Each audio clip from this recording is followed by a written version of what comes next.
doing? So, what is this? What is this thing that I'm holding?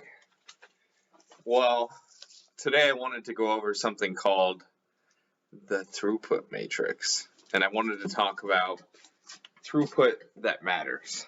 But also, how's your week going? I feel like I don't ask that often enough. Does anyone ask that often enough? We're always just in such a rush. But yeah, this is a good tool for that because it's just a good way to be able to track what you're doing and to touch base on if you're being able to push things through the pipeline or not.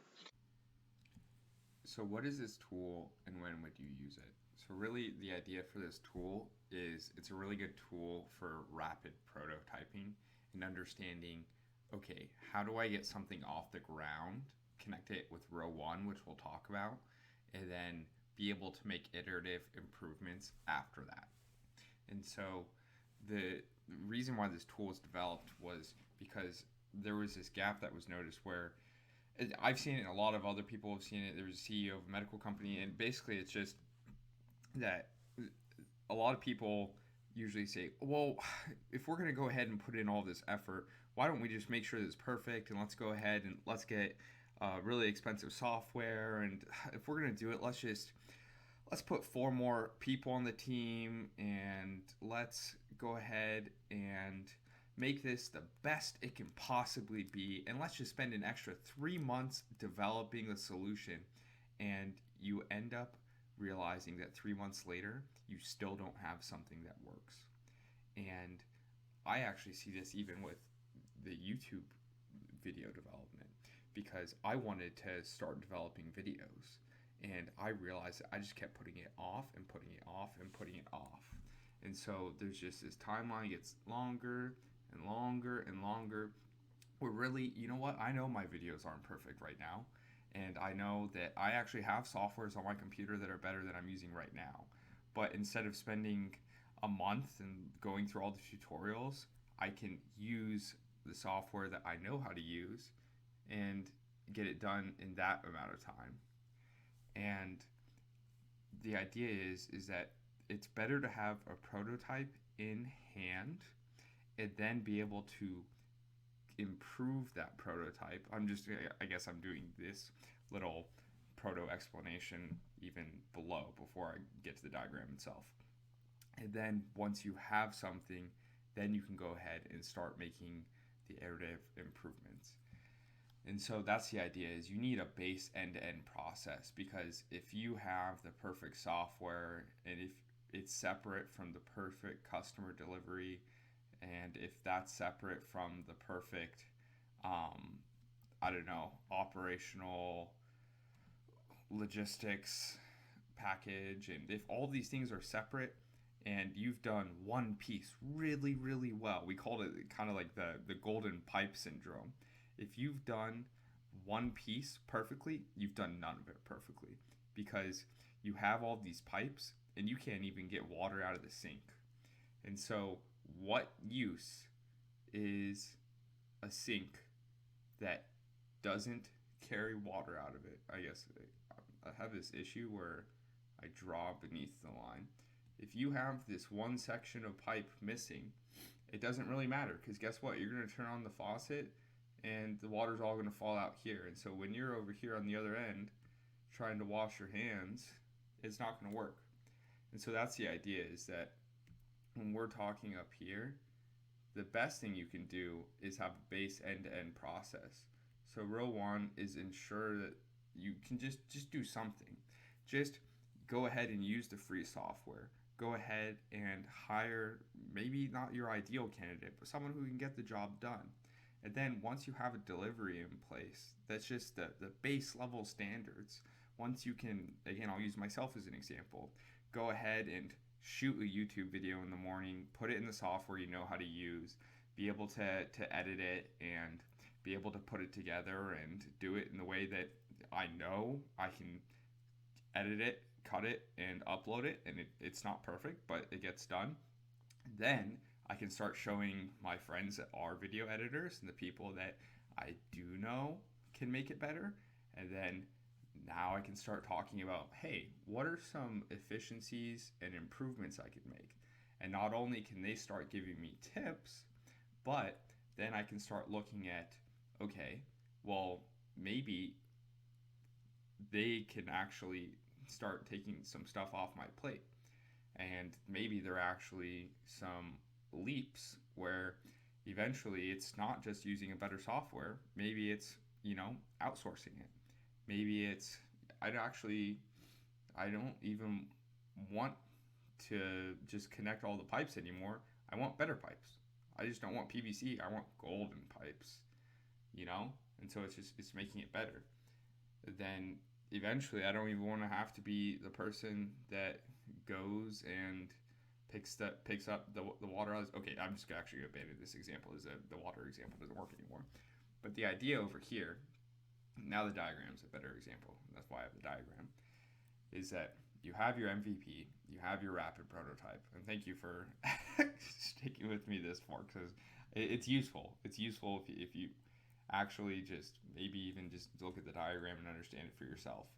Is once you have the MVP in the base end-to-end process, you go ahead and you make your improvements.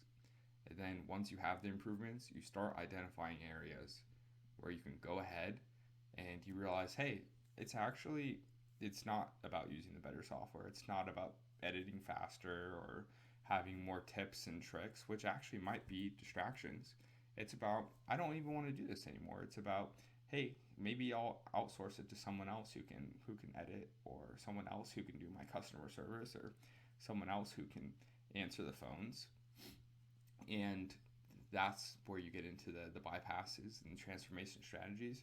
And I would say the most, if not the second most valuable part that we haven't touched on is the distraction piece. And that's why I also really, really love this, because I know right now if I was in the fancy software, if I was in the super duper mega video editing suite, I would be looking at, oh, how do I fade the transitions? How do I do the cool text fade? And those are the super shiny ideas. Where does that help me get one more video done today? Does that help me upload a video every single day? Does that help me wake up on time? No. And so that's a shiny squirrel, or that's a good idea. And even differentiating the two doesn't really matter, because that in itself is just an activity that's taking away time. And then when we go ahead and I just want extra space. Will it show up? When we look at the three things that we talked about a few days ago, you should go ahead and click that video if you haven't. We talk about throughput, inventory, and operating expense. Operating expense was actually this arrow between the two, right? This matrix is going to go ahead and help you identify the branch between the two and go ahead and identify, are my activities actually helping me get more throughput, or am I just spending time looking at fancy tools? Am I spending more time focusing on cash generating activities? Am I spending more time focusing on the things that are actually going to lead to my goals, to my happiness, to the things that I'm actually working on? Or are they shiny squirrels? Or are they things that I can schedule for later? Things that are improvements and bypasses that don't really make sense right now because I haven't even tested the end-to-end process. The whole point of that tool is, again, it's more tangible than what we talked about the other day. The other day was kind of theory, but it's a more tangible way to be able to combat overwhelm in some cases, but also just to be super strategic. Because I will actually print that off, or I guess like virtually do it in OneNote and fill it in and decide, okay, is what I'm doing right now a row 1 activity? That's what it's called. A row 2 activity, a row 3 activity, or row 4. Is what I'm doing helping me connect the end-to-end process for a new idea I have? Or is it helping me improve an existing idea I have? Or is it helping me outsource something? Or is it just a shiny idea that sounds cool because I'm just avoiding the work that I have to do? And that's how I'm able to bypass processes when I see things that I'm like, hey, I can go ahead and take this contract and I know how to do engineering work. And so a way to bypass doing labor is to subcontract it. And I'm able to do these things. And another way I'm able to improve in some of the work is to improve communication channels by having a better software. And then a way to connect an end-to-end process is being able to say, hey, I want to go ahead and have a process that connects all of the dots and be able to have a way to have a sales pipeline that connects from a marketing pipeline that connects instead of just always having to do everything one off.